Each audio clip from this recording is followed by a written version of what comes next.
Hello everybody, welcome back to another episode of Side Projects. This one's all about the world's most notorious unfinished buildings. I actually did a video all about, I think it's called the Ryongyang Hotel in North Korea, the big weird pyramid one, on my channel Geographics. If you'd like to check that out, definitely do. I think it's possibly the most watched video ever on that channel, so people like it. People like unfinished buildings. I hope you do as well, and let's jump in.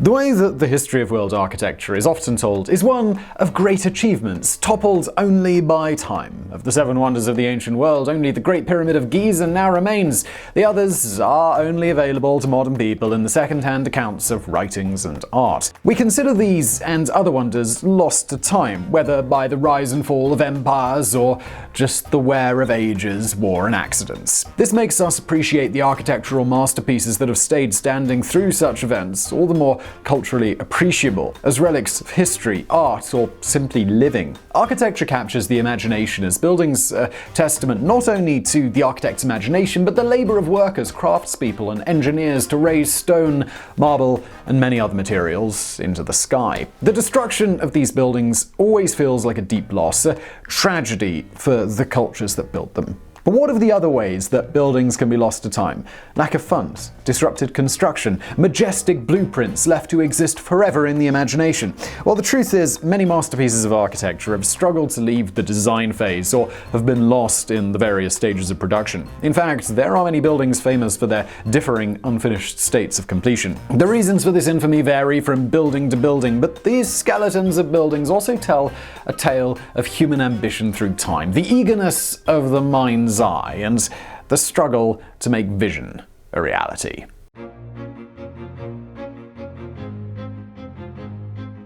This massive unfinished structure was constructed in the thick jungles of the capital of the Khmer Empire, Angkor, in modern-day Cambodia. I've actually been to Angkor Wat. It's pretty incredible. If you ever happen to be in Cambodia, I mean, it's probably why you're in Cambodia, it's definitely worth checking out. A Hindu temple built to resemble the holy Mount Meru, Ta Kiao was eventually dedicated to Shiva 25 years after its first stone was set. Ta Kiao's construction began in the 11th century AD by order of King Jayavaram V, one of the largest temples to be built in the history of the Khmer Empire, and it was built entirely out of sandstone. A massive 20-meter tall stepped pyramid surrounded by towers, galleries, and two library buildings, Ta Kiao Temple is a popular artifact of the Khmer Empire among tourists and cultural historians alike. Standing on the steps of the pyramid atop the many towers allows visitors and worshippers to look out among the vast swaying canopies of the forest, and it's easy to understand why such a serene locale would be chosen for a temple, and its abandonment comes with a bit of a sense of confusion. It'll leave you wondering what could have kept a powerful king from moving the resources of his empire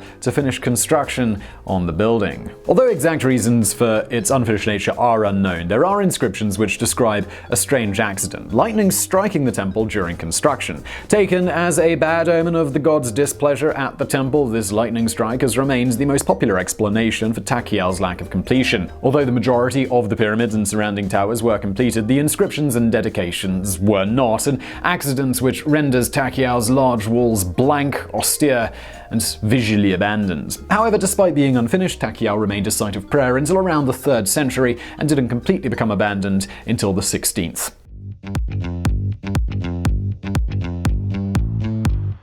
In 1931, the Soviet Union announced a contest for a Palace of the Soviets. 15 architects would provide designs for a grandiose government building, both bureaucratic office, administration center, and congressional hall. Although the contest was called off in May of the same year, a new second contest was opened to international architects in July. Over 200 applicants submitted designs, but it was Armando Brasini who captured the world's attention with his plans for a massive skyscraper topped with a giant statue of Vladimir Lenin. Of course. The plans became the talk of the world, with the imposing figure of Lenin watching over the horizon, a vivid image in the geopolitical imagination. Before even the first stone was set for the foundation, the USSR had made a statement just with the plans for this thing. The Palace of the Soviets was planned to have 100 floors and be almost 500 meters of neoclassical ingenuity, which would have made it the tallest building of its time, and it would have remained the tallest building for a very long time at that sort of height. However, like so many designs in the early the USSR's history, such a monumental accomplishment was just not to be.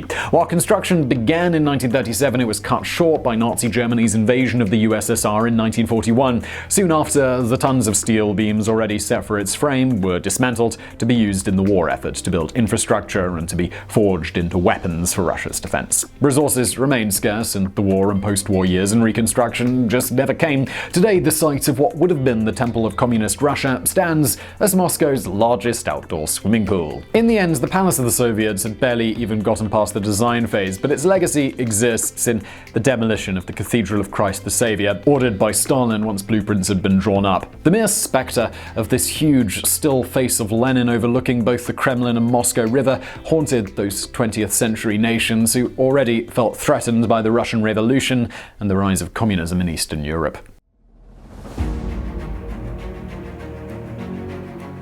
No list of notorious unfinished buildings would be complete without a building whose very name has been replaced by its people with that of shame, embarrassment, and disgrace. Yes, the National Monument of Scotland, known more colloquially as Edinburgh's disgrace, has even been named the pride and poverty of us Scots by even its own architect. Inspired by a neoclassical movement in Scotland in the 19th century, a measly few marble columns in Edinburgh are all that were ever built of the National Monument of Scotland. The dream of the Highland Society of Scotland was of a monument to rival the Pantheon of Athens, with the inside functioning as a church and a crypt built below. Among other movements, the Scottish Enlightenment had brought a sense of national pride to the small nation, which was receiving recognition especially for its people's contributions to philosophy, science, and the arts. The Highland Society wanted a building as a statement to cement these contributions in architecture as well as the libraries of its capital city. In addition to recognizing Scottish developments in the arts and scientists, the National Monument would also serve as a memorial to those soldiers killed during the Napoleonic Wars, following a similar structures commission in London. However, the monument had funding problems from the outset. Specifically, it had no funding. The high cost of such a lavish project with little projected income made the monument's funding be passed over for Edinburgh's other projects as the city expanded in the early 1800s. Builders were promised no national funds and ended up hopping on a loophole for church resources that never granted them anything more than wishes. Although others after the original builder's time have tried to procure funding, no such monies have been made available. Additionally, the neoclassical style fell out of fashion during the monument's production. Callbacks to the ancient Greeks were seen as following England's standards of high society and not Scotland's, and a new movement to call back to Scotland's medieval history took over any desires towards the Hellenic. Today, only the 12 original pillars stand upon Carlton Hill as a reminder and a real-world monument to irony of what could have been Edinburgh's pride rather than its disgrace.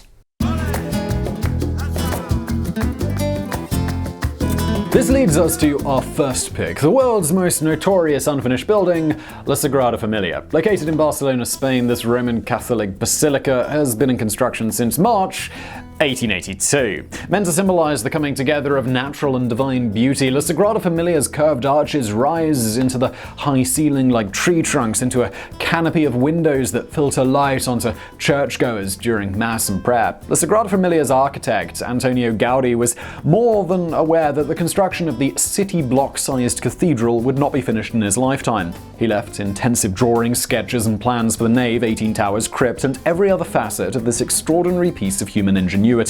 A brilliant and talented architect, he also became a devout Catholic as he worked on the basilica over the course of his lifetime. Gaudi's gained religiosity, cultivated skill, and brilliant imagination made La Sagrada Familia an anticipated treasure of the world with its intricate carvings, rising spires, and blending of natural and man-made elements. Unfortunately, Gaudi could not have possibly foreseen how the amount of time, money, and work necessary to complete his vision could be stalled by world events. Many of his plans were lost during the turmoil of the Spanish Civil War and following Second World War. For the better part of the 20th century, La Sagrada Familia relied exclusively on private donations to pay for its work, and very little work was accomplished. However, despite legal disputes, land permit problems, and the painstaking work of carving the stone that decorates the cathedral, La Sagrada Familia is on schedule to be completed in 2026, assuming, of course, that no further delays stall Gaudi's masterpiece yet again.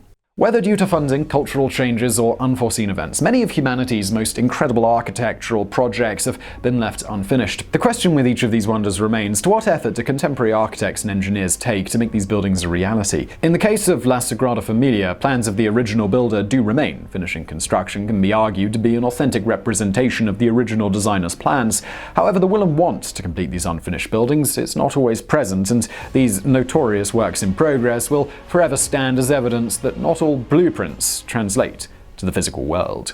So I really hope you found that video interesting. If you did, please do hit that thumbs up button below. Also, a lot of the videos that you see on this channel, they do come from your suggestions. So if you have suggestions for this channel, please do leave them below. And thank you for watching.